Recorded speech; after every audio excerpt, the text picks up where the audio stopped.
तो लास्ट हमने आपको टेक्नोलॉजिकल एनवायरनमेंट से स्टार्ट करना था। आज बिजनेस स्टडीज में हम क्या पढ़ रहे थे आपके साथ? बिजनेस एनवायरनमेंट पढ़ रहे थे, ठीक है। और बिजनेस एनवायरनमेंट में हम लोगों ने जो थर्ड फैक्टर, जो थर्ड एलिमेंट पढ़ना था आप लोगों के साथ, वो था बिजनेस एनवायरनमेंट। आइए स्टार्ट करते हैं इसको। सबसे पहले तो वी हैव टू अंडरस्टैंड कि टेक्नोलॉजिकल एनवायरनमेंट है क्या। I believe we all understand कि टेक्नोलॉजी क्या है। सो जो टेक्निकल इन्फ्लुएंस आते हैं एक बिजनेस के ऊपर, जो टेक्निकल नेचर के हैं या टेक्नोलॉजी के कारण आते हैं, उन्हें हम टेक्नोलॉजिकल फैक्टर्स कह देते हैं, टेक्नोलॉजिकल एलिमेंट या टेक्नोलॉजिकल एनवायरनमेंट कह देते हैं, जो कि एक्सटर्नल फोर्स है और बिजनेस को इम्पैक्ट करता है, बिजनेस को प्रभावित करता है, ठीक है। So let's understand it. Technological environment includes forces relating to, तो किस तरह की फोर्सेस हैं यहाँ पर? Scientific improvements mean technological improvements, innovations, ठीक है ना।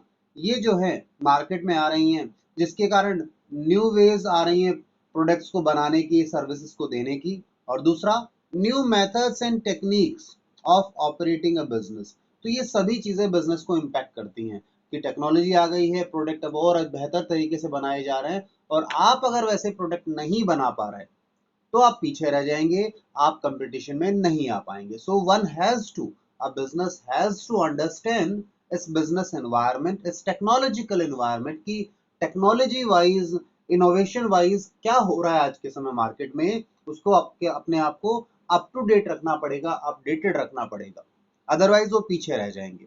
जैसे आज के समय हम बोले कि हम स्मार्टफोन की जगह वो नॉर्मल कीपैड वाला फोन कोई नहीं लेना चाहेगा।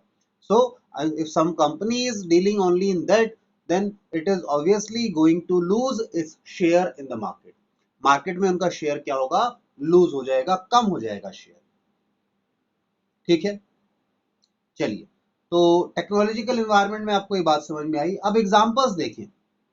एग्जांपल्स जो हैं, कहता है airline companies have internet and wide यानी www that pages where customers can look for the flight times, ठीक है ना। यानी इनका जो शेड्यूल है आज के समय, पहले एयरलाइन में ऐसा नहीं था, जब टेक्नोलॉजी में चेंज आया तो आज के समय इंटरनेट के हेल्प से आप फ्लाइट की टाइमिंग चेक कर सकते हैं, डेस्टिनेशंस देख सकते हैं कि फ्लाइट कहाँ से कहाँ जाएगी, कितने बजे जाएगी, ठीक है।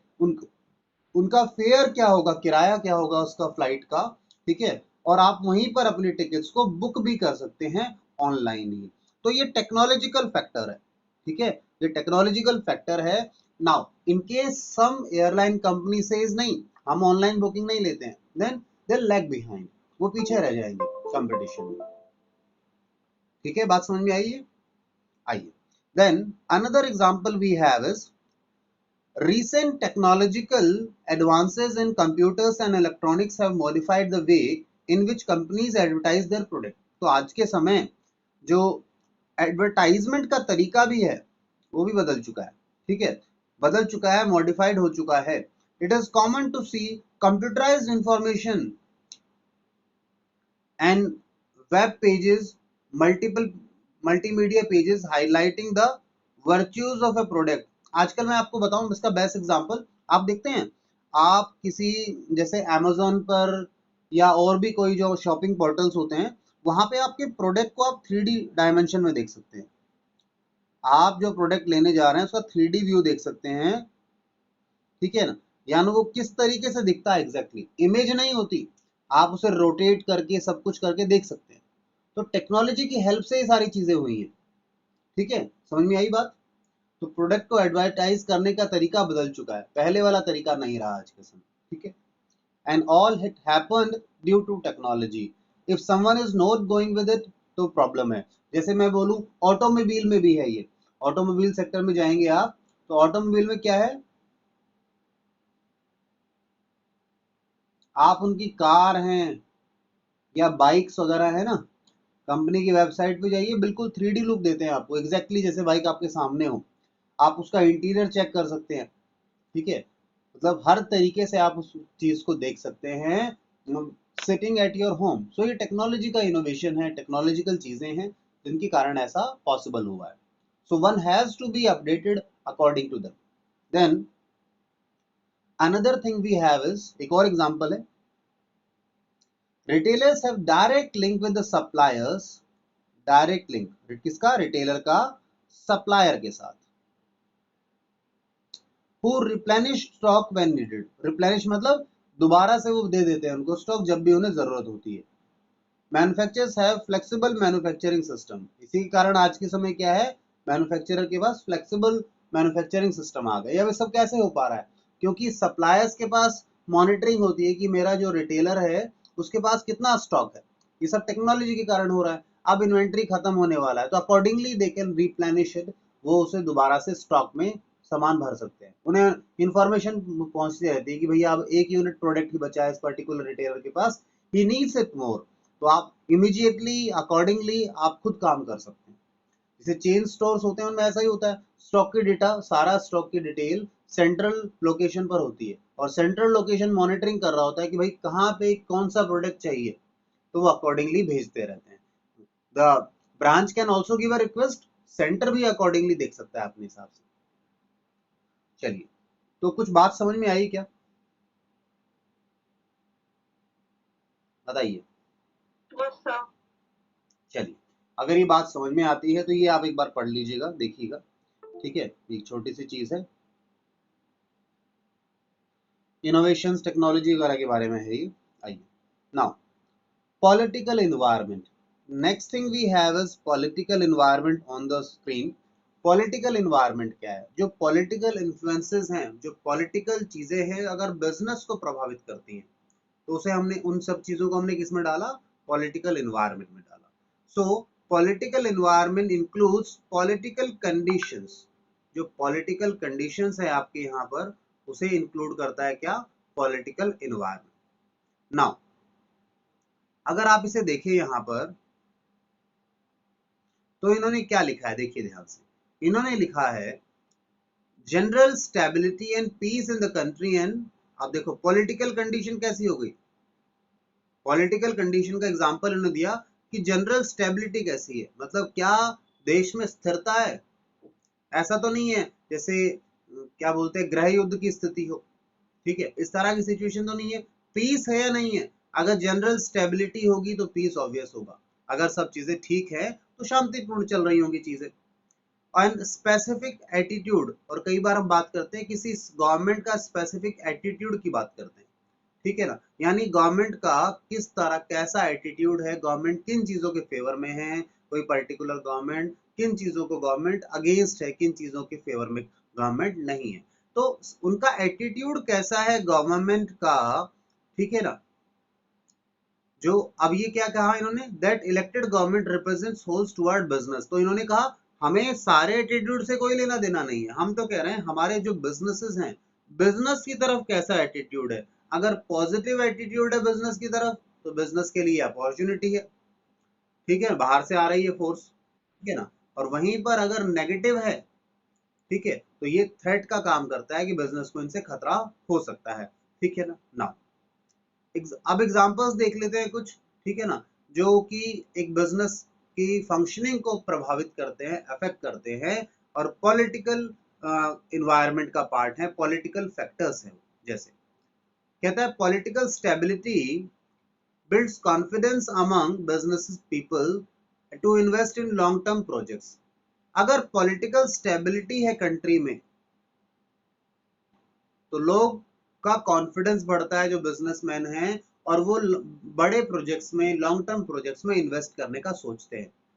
अगर पॉलिटिकल स्टेबिलिटी नहीं है तो वो इन्वेस्ट तो करेंगे, रिटर्न तो चाहिए उनको, पैसा तो कमाना है, बट ज्यादा नहीं, लॉन्ग टर्म प्रोजेक्ट्स में नहीं लगाएंगे आपके, उन्हें पता नहीं कब क्या हो जाए आपके यहाँ, so they will not go and invest in the country's economy और इन डिफरेंट सेक्टर्स, ठीक है, ठीक है। Then second we have attitude of government officials toward business. अब बिजनेस का की तरफ जो गवर्नमेंट ऑफिशियल्स है उनका एटीट्यूड कैसा है, ठीक है ना, वो एटीट्यूड पॉजिटिव भी हो सकता है, नहीं, जैसा एटीट्यूड है उसके कारण उसका पॉजिटिव और नेगेटिव इंपैक्ट दोनों हो सकता है। अच्छा एटीट्यूड है, बिजनेस को फेवर कर रहे हैं गवर्नमेंट ऑफिशियल्स, तो पॉजिटिव इसका इंपैक्ट आएगा, और वहीं पर अगर वो फेवर नहीं करते हैं उन चीजों को सही नहीं ठहरा रहे हैं, तो उसका नेगेटिव इम्पैक्ट आने वाला है किस पर? बिजनेस पर। इसका एग्जांपल ले सकते हैं आप लोग, इन्होंने कहा है even after opening of our economy, देखो एलपीजी लिबरलाइजेशन, प्राइवेटाइजेशन, ग्लोबलाइजेशन आया था 1991 में, याद है? 1991 में आया था, यानी हमारी इकोनॉमी जो थी वो ओपन हो गई थी, ओपन फॉर ऑल थी 1991 के बाद। कहता है फॉरेन कंपनीज फाउंड इट, मतलब उसके बाद भी फॉरेन कंपनीज के लिए काफी दिक्कतें आई। They found it extremely difficult to cut through the bureaucratic red tapism. जो ब्यूरोक्रेटिक रेड टेपिज्म था उसे कट थ्रू करना बड़ा मुश्किल था उन लोगों के लिए, टू गेट परमिट्स, क्योंकि परमिट्स वगैरह बिजनेस करने के लिए यही लोग देंगे, ठीक है ना? तो उनसे गो थ्रू करना, उनको फेस करना काफी चैलेंजिंग पार्ट था, क्योंकि सिस्टम ऐसा था, पुराना सिस्टम था, तो ब्यूरोक्रेटिक में चेंज नहीं आता, ब्यूरोक्रेसी में चेंज नहीं आया। अब चेंज नहीं आया, आपने इकोनॉमी को तो ओपन कर दिया, बट अब जब न्यू एंट्रेंट आता है उसको लाइसेंसिंग कोई परमिशन चाहिए, वो नहीं मिल पाती टाइमली, तो फिर वो बिजनेस नहीं कर पाएगा। आज के समय कॉन्सेप्ट चल रहा है, आज के समय कॉन्सेप्ट चल रहा है ease of doing business, ease of doing business, यानी बिजनेस आप हमारे यहाँ पर बहुत आराम से कर सकते हैं, इजीली। आपको हम सारे परमिशन, सारे अप्रूवल्स इजीली दे देंगे। तो 1991 में ऐसी सिचुएशन नहीं थी, ठीक है? आज के समय ईज ऑफ बिजनेस है, दो टेक्नोलॉजिकल चीजें हैं, हम लोग टेक्नोलॉजी पर डिपेंड हो गए हैं, तो कई बार इररिलेवेंटली इनरेलेवेंटली भी हमें प्रॉब्लम्स आ जाती है। चाहे वो पोर्टल हो, जैसे मैं आपको एग्जांपल दूं, इसका एमसीए का पोर्टल है, मिनिस्ट्री ऑफ कॉर्पोरेट अफेयर्स का पोर्टल है, जहां पे कंपनी, एलएलपी वगैरह का रजिस्ट्रेशन होता है, इनकी फाइलिंग्स होती हैं, इनका रजिस्ट्रेशन होता है, इनकी फाइलिंग्स होती हैं, ठीक है? इनकी फाइलिंग्स होती हैं, तो वहां कई बार दिक्कत आ जाती है, पोर्टल काम नहीं कर रहा है, कोई पर्टिकुलर एरर आ रहा है, जिसके कारण जिसे सबमिट करने हैं डॉक्यूमेंट को सबमिट करने की कोशिश कर रहा है, अननेसेसरी रिजेक्शंस आ रहे हैं, ठीक है? बहुत बार ऐसी चीजें आती हैं। तो वैसे तो हमने ईज ऑफ डूइंग बिजनेस कर दिया, हमने कहा आपको यही सारे अप्रूवल्स मिल जाएंगे, हाथों हाथ सिंगल विंडो मिल जाएगी आपको, बट कई कई बार वहां पर भी इन चीजों के कारण प्रॉब्लम आती है, ठीक है? बट उसे अब धीरे धीरे टेक्नोलॉजिकल चीजें हैं, वो तो अपग्रेड होंगी तभी सही होगी। बट एट प्रेजेंट जो गवर्नमेंट की तरफ से है वो काफी सपोर्टिव सिस्टम है, ठीक है ना? गवर्नमेंट एनकरेज करती है न्यू बिजनेसेस को, फॉरेन कंपनीज को हमारे यहाँ पर काम करने के लिए, क्योंकि फॉरेन कंपनीज आएंगी तो फॉरेन एक्सचेंज आएगा, फॉरेन एक्सचेंज आएगा तो हमारे लिए बहुत अच्छा है, ठीक है? तो ये चीज है, तो समझे? तो जो इकोनॉमी में एंट्री ले रही हैं नई कंपनीज, फॉरेन कंपनीज, वो इजीली काम कर पाएंगे नहीं कर पाएंगे, ये डिपेंड करेगा कि गवर्नमेंट ऑफिशियल्स का बिहेवियर कैसा है, एटीट्यूड कैसा है उनका बिजनेस की तरफ, ठीक है? अगर वो पॉजिटिव एटीट्यूड रखते हैं तो बिजनेस को फेवर मिलने वाला है, नेगेटिव है तो बिजनेस को नुकसान होगा, तो वो थ्रेट एंड अपॉर्चुनिटी का काम कर सकता है, ठीक है? चलिए, तो समझ में आया जी पॉलिटिकल एनवायरनमेंट में क्या क्या चीजें आई? बोलिए।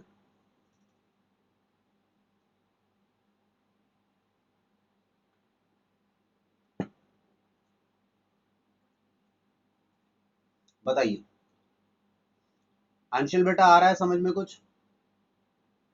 Yes sir. ठीक है, चलिए। इसके बाद आयुष है हमारे पास। आयुष आ रहा है नहीं आ रहा समझ में? आ रहा है। आ रहा है। क्या होता है पॉलिटिकल एनवायरनमेंट? बताइए।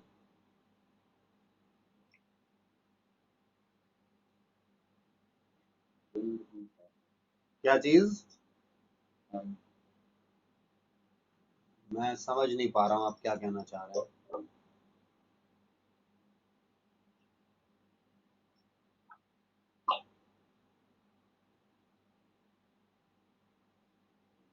मेरी आवाज आती है आप लोगों तक ठीक ठाक? Yes sir. तो तुम लोगों की आवाज वापस क्यों नहीं आती? आयुष की आवाज ही नहीं आ पा रही, आयुष ऐसा लग रहा है कोई पकड़ के पीट रहा हो इसको पीछे, कि बोल ही नहीं रहा है, बोलता है फिर कोई थप्पड़ मार देता है, फिर चुप हो जाता है, ऐसा लग रहा है। आयुष क्या हुआ बेटा, ठीक है सब?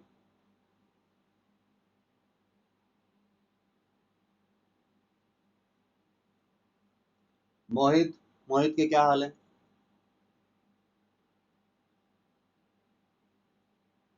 मोहित जी, मोहित अपनी क्लास ऑन करके कहीं टीवी डोरेमोन देख रहा है। Yes sir. हम्म, हाँ, पढ़ाई कर रहा है।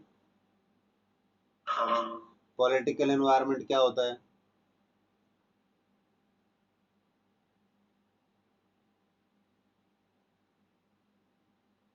सर ये तो पता ही नहीं है पॉलिटिकल एनवायरनमेंट क्या होता है, बड़ी मुश्किल बात है ये। ठीक है, ध्यान नहीं दे रहे हैं आप लोग, और ध्यान नहीं दे रहे हैं तो इसका सीधा नुकसान मिलेगा, घबराना नहीं।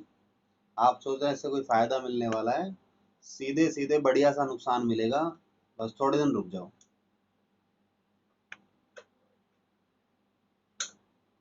हाँ, अब आते हैं आगे, हम लोग आगे चलते हैं।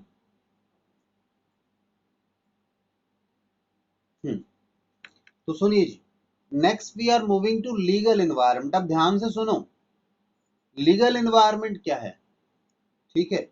तो लीगल एनवायरनमेंट का मतलब क्या है? लीगल टर्म्स में, यानी जो लॉ है कंट्री का, वो लॉ जो है आपको कैसे कैसे प्रभावित कर रहा है। आप जहाँ पे काम कर रहे हैं, आपको वहाँ के लॉ ऑफ लैंड, यानी उस धरती के, उस जगह के कानून को तो आपको मानना पड़ेगा। अब वो कानून आपके लिए अपॉर्चुनिटीज भी लेकर आता है अगर आप अच्छे से काम करते हैं तो, ठीक है, गलत काम नहीं कर रहे हैं तो। और वहीं जब आप कुछ गलत करते हैं तो आपको नुकसान भी दे सकता है। और कई बार तो ऐसा होता है जो आप कर रहे थे वो एक समय सही था, बट आज लॉ आ गया नया, और आज से आप जो काम कर रहे थे वो अब गलत हो गया, यानी अब वो लीगल टेंडर नहीं रहा उसका, वो इलीगल हो गया। तो लॉ का क्या इम्पैक्ट आता है, इसे हमने देखना है लीगल एनवायरमेंट। सो इन्होंने कहा legal environment includes legislation pass by the government. तो गवर्नमेंट ने कोई लेजिस्लेशन पास कर दिया, या एडमिनिस्ट्रेटिव इशू कर दिया, गवर्नमेंट अथॉरिटीज ने कोई इशू कर दिया, एडमिनिस्ट्रेटिव ऑर्डर कर दिया, कोर्ट का कोई फैसला आ गया, ये सब किस में आ रहे हैं? लीगल एनवायरनमेंट में आ रहे हैं। कोर्ट ने जजमेंट दिया, ठीक है, या फिर कोई कमीशन या एजेंसी है, कोई कमीशन और एजेंसी की बात करें तो जैसे एक कमीशन है, कौन सा है जी, ये है, इसके लिए है, कंज्यूमर्स, कंज्यूमर फोरम जो है,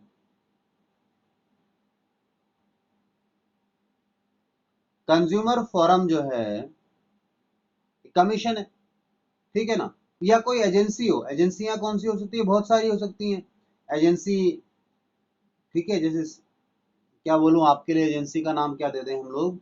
कोई गवर्नमेंट अथॉरिटी, एजेंसी क्या हो गई? कोई गवर्नमेंट अथॉरिटी हो गई, ठीक है, जो कि चाहे किसी भी लेवल पर काम कर रही हो। जैसे एजेंसी का मतलब कोई संस्था से कहा गया है, हो सकता है आप जहां काम कर रहे हैं वहां लोकल लेवल पर एमसीडी, म्युनिसिपल कॉरपोरेशन है, वो कोई बैन लगा दे आप पर, तो वो जो चीजें हैं जैसे इफेक्ट कर रही हैं आपको, जैसे प्रभावित करती हैं, उसे देखा जाएगा। और ये सब किसके अंडर आ रहे हैं? लीगल एनवायरनमेंट के अंदर। तो लीगल एनवायरनमेंट यानी लॉ कैसे कैसे बन सकता है और आदेश कैसे आ सकते हैं। भाई सरकार ने कोई लॉ बना दिया, ठीक है, सरकार की किसी अथॉरिटी ने कोई एडमिनिस्ट्रेटिव ऑर्डर निकाल दिया आपके अगेंस्ट में, ठीक है, या किसी बिजनेस के अगेंस्ट में, तो वो भी लॉ बन गया आपके लिए, आपको पालन करना पड़ेगा उसको, ठीक है। कोर्ट का कोई ऑर्डर आ जाता है, वो भी लॉ है, आप ये नहीं कहेंगे नहीं मैं नहीं मानता, you have to abide by it, court का ऑर्डर आपको मानना ही पड़ेगा। या इसके अलावा कोई और अथॉरिटी, किसी कमीशन या किसी एजेंसी ने कोई इस तरह से और कोई रूल रेगुलेशन निकाल दिया हो, कोई डिसीजन लिया हो जो आपके बिजनेस को प्रभावित कर सकता है, तो ये सब कहाँ आते हैं जी? ये लीगल एनवायरनमेंट में आते हैं, ये लीगल एनवायरनमेंट का हिस्सा है, ठीक है। बात समझ में आई है? आप देखिए, जब हम लीगल एनवायरनमेंट की बात कर रहे हैं तो सुनिए ध्यान से, मैंने ये वर्ड अभी आपको बोला था, you have to abide by law of the land. आप जहां काम कर रहे हैं आपको उसे अवॉइड करना पड़ेगा, आप उसे फॉलो करेंगे, ठीक है, आपको उसे फॉलो करना पड़ेगा। Therefore an adequate knowledge of rule and regulations, तो इसलिए क्या होना चाहिए? आपको रूल्स एंड रेगुलेशंस की नॉलेज होनी चाहिए, गवर्नमेंट ने जो निकाले। आप प्रिक्विजिट्स फॉर बेटर अंडरस्टैंड, ये जरूरी है, प्री रिक्विजिट का मतलब क्या हो गया? Very essential, very important to know this, ठीक है। अगर आप बिजनेस को अच्छा परफॉर्म करवाना चाहते हैं तो जो आपके वहाँ आपके एरिया का, आपकी कंट्री का, आपकी स्टेट का जो लॉ है, जो रूल एंड रेगुलेशंस हैं, वो आपको पता होनी चाहिए पहली बात तो। क्यों? क्योंकि अगर आप ऐसा कहते हैं, सुनिए, आपने, मैंने शायद ये वर्ड पहले भी आप लोगों के साथ यूज किया हो, मैंने एक वर्ड यूज किया है, आप कहते हैं सर मुझे पता नहीं था, आगे से नहीं होगा। देन इन लॉ एक टर्म है इग्नोरेंस, बताएगा कोई मैंने कभी यूज किया हो तो?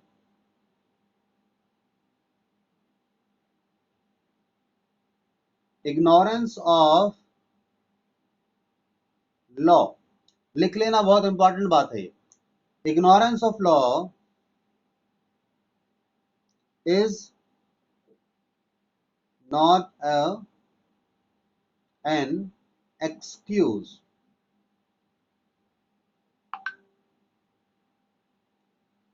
Ignorance of law is not an excuse. ध्यान रहेगी बात।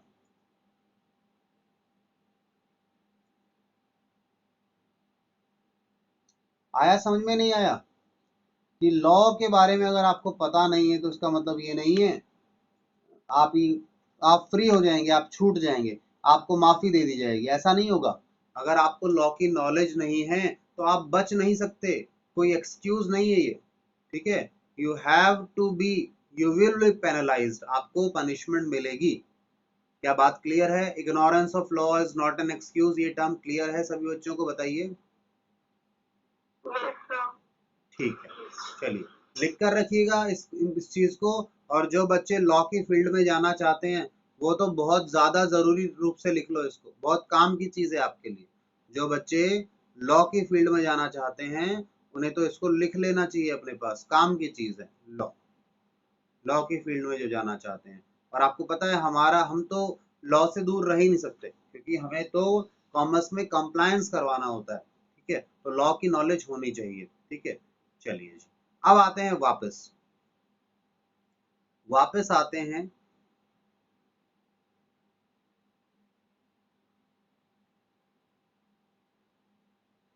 और नेक्स्ट देखते हैं हम लोग अपने पास, आइए जी, देखिए इन्होंने आगे क्या कहा है। India, the working knowledge of the following is very important, not just important, very important for doing business. तो कहता है अगर इंडिया में आपको बिजनेस करना है तो देखो इन सब चीजों की, आप इन जो ये लॉज हैं, ये है ना, ये सब कानून है आपके यहाँ, इनकी तो नॉलेज बहुत अच्छे से होनी चाहिए। आपको कंपनीज एक्ट के बारे में पता होना चाहिए, आपको फैक्ट्रीज एक्ट के बारे में पता होना चाहिए। तो कॉमर्स में अगर आप बिजनेस के कंसल्टेशन दे रहे हैं तो आपको इन एक्ट्स के बारे में पता होना चाहिए। वर्कमैन कंपनसेशन एक्ट के बारे में पता होना चाहिए, कंपटीशन एक्ट के बारे में पता होना चाहिए, इंडस्ट्रीज एक्ट है, industries development and regulation act के बारे में पता होना चाहिए, फेमा के बारे में पता होना चाहिए, foreign exchange management act and import and export control act, ठीक है। आपको कंज्यूमर प्रोटेक्शन एक्ट के बारे में पता होना चाहिए, ट्रेड यूनियन एक्ट के बारे में पता होना चाहिए, इंडस्ट्रियल डिस्प्यूट्स रेजोल्यूशन के लिए जो एक्ट बना है उसके बारे में पता होना चाहिए। तो देखो सारे कॉमर्शियल लॉज हैं, बिजनेस से रिलेट करते हैं। क्यों? क्योंकि हम बिजनेस स्टडीज पढ़ रहे हैं या बिजनेस के बारे में बात कर रहे हैं, बिजनेस के इन्वायरमेंट के बारे में बात कर रहे हैं। तो बिजनेस को तो वही चीजें इन्फ्लुएंस करेंगी ना। अब यहाँ पे क्रिमिनल तो आएगा नहीं, बिजनेसमैन किसी का मर्डर तो करेगा नहीं, ठीक है, उसको तो हम बिजनेस एक्टिविटीज में पढ़ नहीं सकते। तो अगर मर्डर वाली बात आती है तो फिर वो आईपीसी में जाएगा अलग, वहां उसको देखा जाएगा भाई क्या इसका फैसला होगा। वो लॉ हमें पढ़ने की जरूरत नहीं है, हमें तो कमर्शियल लॉज पढ़ने की जरूरत है, वहां पैसा है हमारे लिए तो, ठीक है। तो यहाँ आपको लॉ की जितनी अच्छी नॉलेज होगी उतना आपको बेनिफिट मिलेगा, ठीक है। चलिए, अब इन्होंने कहा कि जो इम्पैक्ट है लीगल इन्वायरमेंट का, वो आप नीचे यहाँ कुछ इलस्ट्रेशन से देख सकते हैं, can be understood with the help of illustration. तो देखिए, ठीक है, जैसे advertisement for alcoholic beverages is prohibited, alcoholic,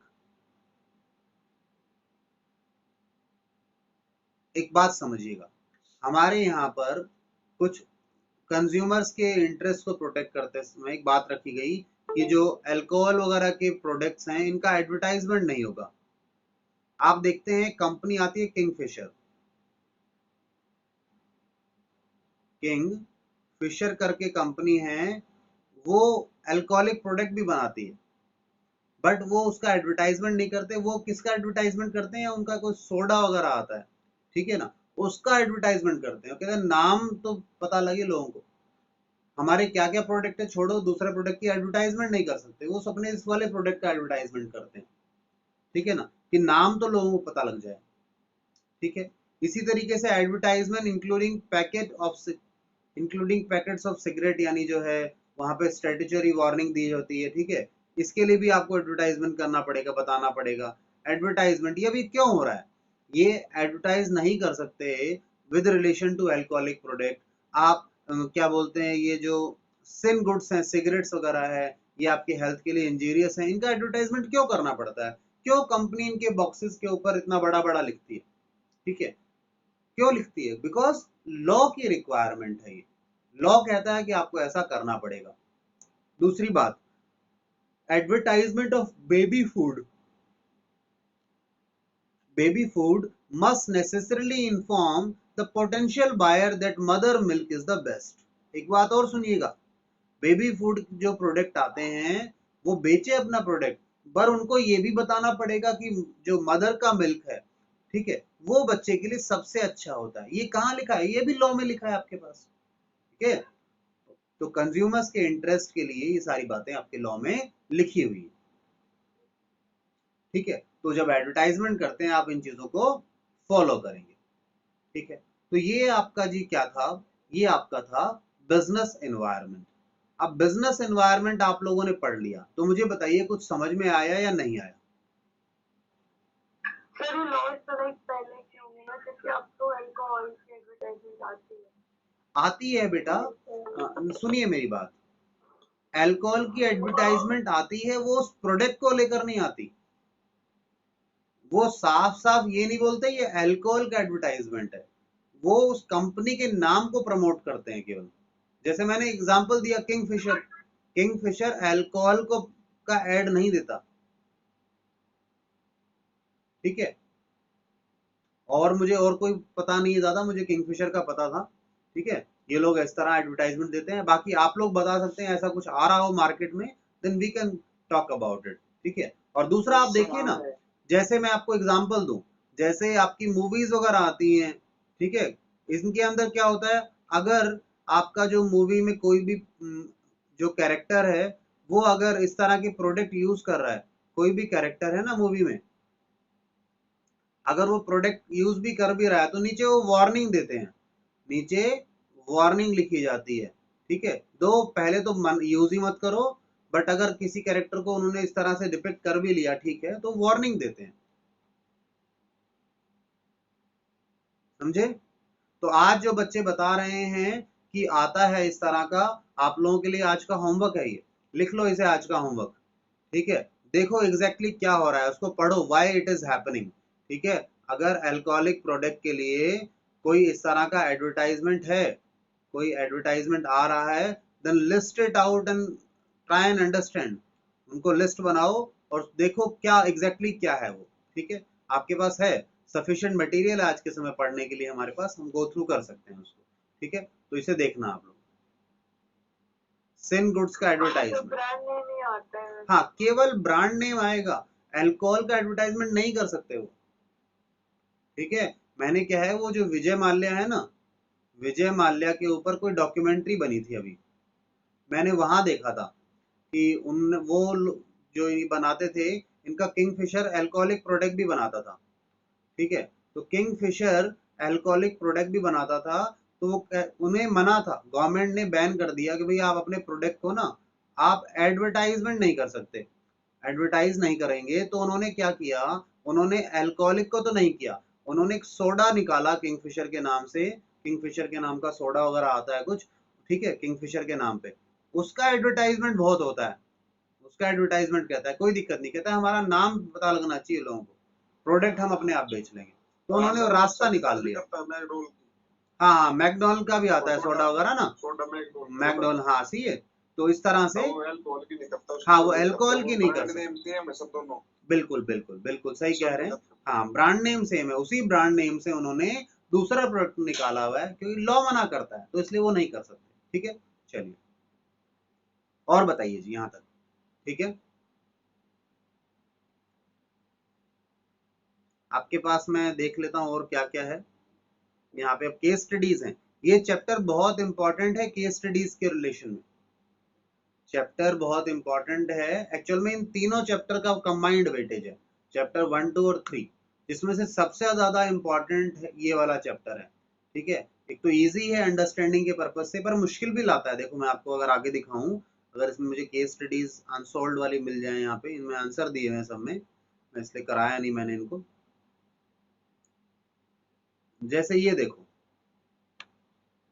देखो आप, इसमें आंसर तो दिया हुआ है कोई बात नहीं, बट एक केस स्टडी को देखो।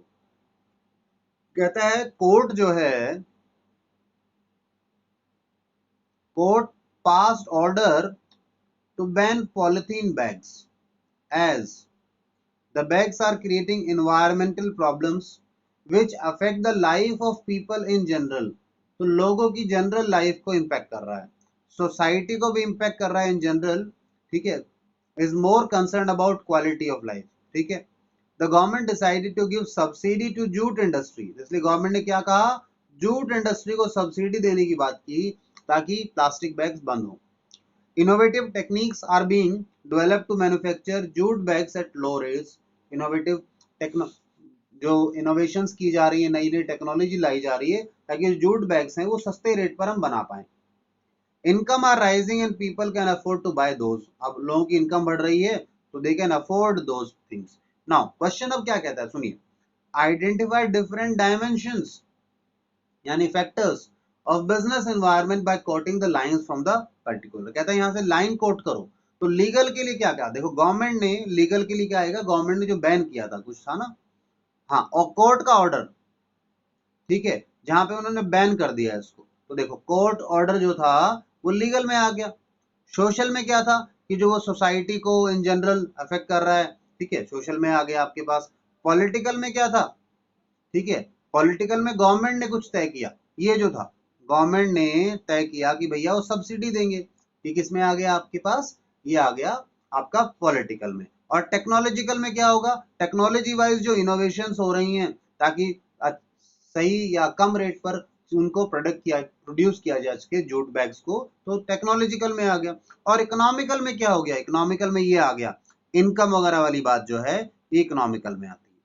तो क्या बात क्लियर होती है, किस तरह आपने ढूंढना है। तो अब आपको काफी क्लियर टर्म्स में पता होना चाहिए कि इन इन्वायरमेंट्स के क्या क्या फैक्टर कंसिडरेशंस हैं, ये कहाँ, इनका कवरेज एरिया क्या है, लीगल का कवरेज क्या है, पॉलिटिकल का क्या है, टेक्नोलॉजिकल का क्या है, सोशल का क्या है, इकोनॉमिक का क्या है। तो आपको वो क्लियर होना चाहिए, तब आगे बढ़ पाएंगे आप। ठीक है, आई बात समझ में, बताइए। एक और है आपके पास, देखिए सीधा सा देखो, अगर कुछ बात ना हो तो मोटा मोटा यहाँ इन्होंने निफ्टी 500 दिखा दिया। निफ्टी 500 की बात जैसे आई तो बताओ कहाँ पे जाएगा, कौन से एनवायरनमेंट पे जाना चाहिए, मेरे हिसाब से तो इकोनॉमिक पे जाना चाहिए। ठीक है, इससे केवल इस वर्ड को पकड़ के पूरा क्वेश्चन देखने की जरूरत नहीं है। भाई ये बात समझ में,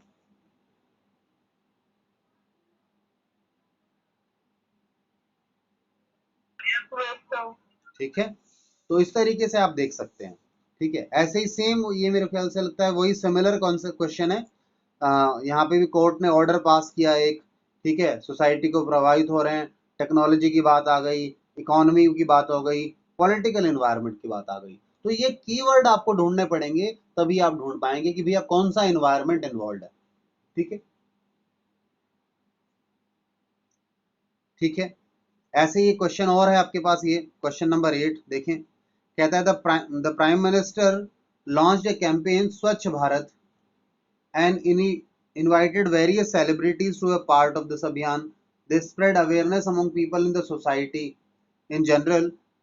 People started becoming more careful and aware about the cleanliness in the area to continue its impact। A new service tax, ठीक है ना, सर्विस टैक्स दैट इज स्वच्छ भारत सेस निकाला गया है। The government is planning to import, अब government की बात आ गई, वो इम्पोर्ट करने का सोच रहे हैं कुछ बेटर टेक्नोलॉजी, ये टेक्नोलॉजी की बात आ गई। ठीक है, क्रिएटिंग, ताकि वो गार्बेज वगैरह से, वेस्ट से कुछ और बेहतर बना सके, नए प्रोडक्ट बना जाए। ठीक है, तो आप अपने आप देख सकते हैं भैया यहाँ पर क्या क्या आ गया। पॉलिटिकल में आ गया कि गवर्नमेंट ने कुछ तय किया है, कि गवर्नमेंट ने एक नया ये स्वच्छ भारत वाली चीज लॉन्च कर दी। ठीक है, सोशल में क्या आ गया कि भाई सोशल मीडिया आ गया कि लोग अब थोड़ा और अवेयर होते जा रहे हैं, सोसाइटी में चेंजेस आ रहे हैं।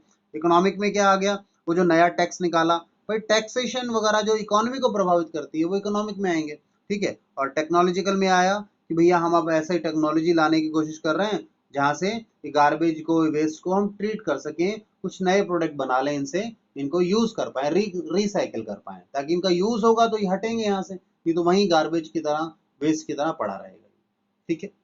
चलिए, तो मुझे बताइए जी, क्या ये बातें समझ में आई आपको या नहीं आई, प्लीज।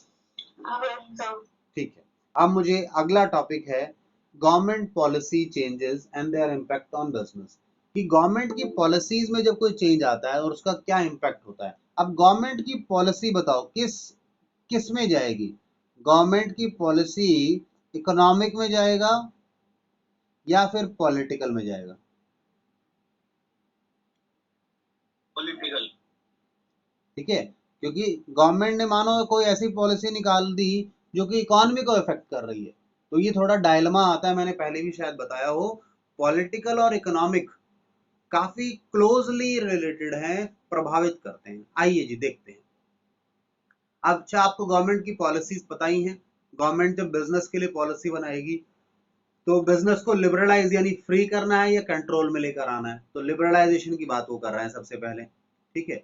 इन्होंने कहा economic reforms that were introduced were aimed at liberalizing the Indian business industry from all unnecessary controls and regulations and restrictions, ठीक है। तो क्या पर्पस था लिबरलाइजेशन का, कि जो हमारा बिजनेस है, जो बिजनेस यूनिट्स हैं, उन्हें व्यर्थ के जो भी कंट्रोल्स हैं, जो भी रुकावटें हैं, जो रिस्ट्रिक्शंस हैं, उनसे हटाया जाए, उससे बाहर निकाला जाए। They signal the end of licence permit quota Raj. तो उन्होंने क्या सिग्नल दिया, क्या इससे, कि भैया जो लाइसेंस्ड परमिट होता था, पहले कोई भी बिजनेस करना हो ना लाइसेंस लेना पड़ता था, परमिट्स लेने पड़ते थे, उसके पहले बगैर बिजनेस नहीं कर पाते थे आप, ठीक है। तो ये आपने शायद क्लास 11 में पढ़ा भी था इसको, जब हमने एलपीजी पढ़ा होगा, ठीक है ना।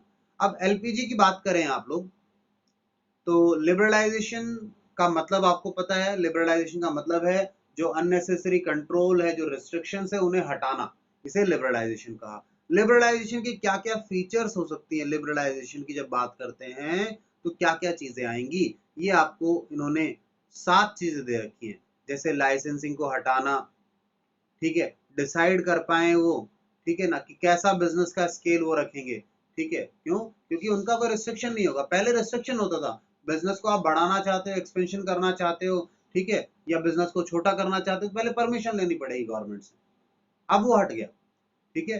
तो आप डिसाइड करेंगे कि आपका स्केल ऑफ बिजनेस क्या होगा, ठीक है। अब दूसरा उन्होंने क्या किया, restriction on movement of goods. पहले रिस्ट्रिक्शन हुआ करती थी मूवमेंट पर, कि कौन सा प्रोडक्ट कहाँ बिक सकता है, कहाँ नहीं बिक सकता, इस तरह की रिस्ट्रिक्शन हुआ करती थी। जैसे फॉरेन प्रोडक्ट इंडिया में नहीं बिक सकते थे, बंद था उस समय, एलपीजी से पहले, बट एलपीजी के बाद बिक सकते थे। तो रिस्ट्रिक्शन जो थी ये हटा दी गई, ठीक है। प्राइस फिक्सिंग की बात, जो पहले प्राइजेस वगैरह ना गवर्नमेंट फिक्स करती थी, अब आपको फ्रीडम दे दी गई, अब आप तय करें अपने हिसाब से, डिमांड सप्लाई तय करेगी इसको, ठीक है। उसके अलावा टैक्स रेट्स में रिडक्शन लाया गया, लिफ्टिंग ऑफ अननेसेसरी कंट्रोल, ये तो ऊपर वाली बात आ गई, ठीक है। सिंप्लीफिकेशन इंपोर्ट एक्सपोर्ट का जो प्रोसीजर है, क्योंकि भैया बाहर से लाना भी है सामान, लिबरलाइज कर रहे हैं, फ्रीडम दे रहे हैं, तो लोग हमारे यहाँ भी आकर बेचेंगे और हमारे लोग भी बाहर जाएंगे, तो इसकी जो रूल्स एंड रेगुलेशंस थे, ठीक है ना, ये जो उसके प्रोसीजर्स थे, उनको और सिंप्लीफाई किया गया। आती है बात समझ में आई है? और दूसरा एक और काम किया गया, जब लिबरलाइजेशन की बात हुई, तो लिबरलाइजेशन के साथ में सबसे बड़ी समस्या यह थी कि हमारी इकोनॉमी में अच्छी टेक्नोलॉजी नहीं थी, तो गवर्नमेंट का फोकस था कि बाहर से अच्छी टेक्नोलॉजी आए, बाहर से हम कैपिटल गुड्स को खरीदें, और उन कैपिटल की गुड्स से की हेल्प से कंज्यूमर गुड्स हम अपनी कंट्री में बनाएं, ठीक है। तो इसीलिए इन्होंने कहा making it easier to attract foreign capital, अब फॉरेन कैपिटल लाएं यहाँ पर, एंड टेक्नोलॉजी लाएं इंडिया में, ठीक है। अब फॉरेन कैपिटल भी क्यों ला रहे थे हम लोग, सुनिए। पहले तो क्या है, लगभग जो भी इन्वेस्टमेंट्स होते थे, जो भी प्रोजेक्ट होते थे, गवर्नमेंट खुद करती थी। आज के समय भी काफी चलता है इस चीज को लेकर भी, कि गवर्नमेंट ये वाली चीज डिसइन्वेस्ट कर रही है, ये वाला हिस्सा अपना बेच रही है। क्यों? गवर्नमेंट वाले में इतनी एफिशिएंसी नहीं है, इफेक्टिवनेस नहीं है इतनी। आप गवर्नमेंट कंपनीज की, गवर्नमेंट सेक्टर की बात करें तो इफेक्टिवनेस, वो एफिशिएंसी नहीं है। इसलिए वो क्या चाहते हैं, खामखा लोगों का, पब्लिक का पैसा खराब हो, इससे अच्छा है इन चीजों को प्राइवेट सेक्टर को दे दिया जाए, प्राइवेट सेक्टर को दिया जाए और वो काम करे। अब प्राइवेट सेक्टर के पास समस्या क्या थी सबसे बड़ी 1991 के आसपास, कि प्राइवेट सेक्टर के पास पैसा नहीं था इतना। तो क्या कहा गया कि फॉरेन कंपनीज आ सकते हैं, ठीक है, वो हमारे यहाँ आकर इन्वेस्ट करें, इन्वेस्ट करेंगे तो कमाएंगे, हमें भी फायदा होगा, उन्हें भी फायदा होगा, ठीक है। टेक्नोलॉजी लेकर आए नहीं यहाँ पर, ताकि हमारी इकॉनमी भी आगे बढ़ सके। चलिए, तो ये हमारा यहाँ तक हमने लिबरलाइजेशन तक किया। इसका अगला जो पार्ट है ये हम आपके साथ नेक्स्ट क्लास में करेंगे, यानी कि 15th को, 15th 5/21। तो लिबरलाइजेशन तक आप लोगों ने करना है, नोट्स बनाने हैं, केस स्टडीज को गो थ्रू करना है, ठीक है। ध्यान रहेगा सभी को ये चीज, बोलिए। Yes sir. ठीक है, तो बिल्कुल ईमानदारी से पढ़ना शुरू कर दो। कुछ बच्चे लापरवाही कर रहे हैं, आराम से घर बैठे रहते हैं, बस क्लास हो गई काम चल गया, ठीक है। चलिए जी, तो और होमवर्क जरूर मुझे भेज देना ध्यान से सभी बच्चे, ऐसा ना हो कि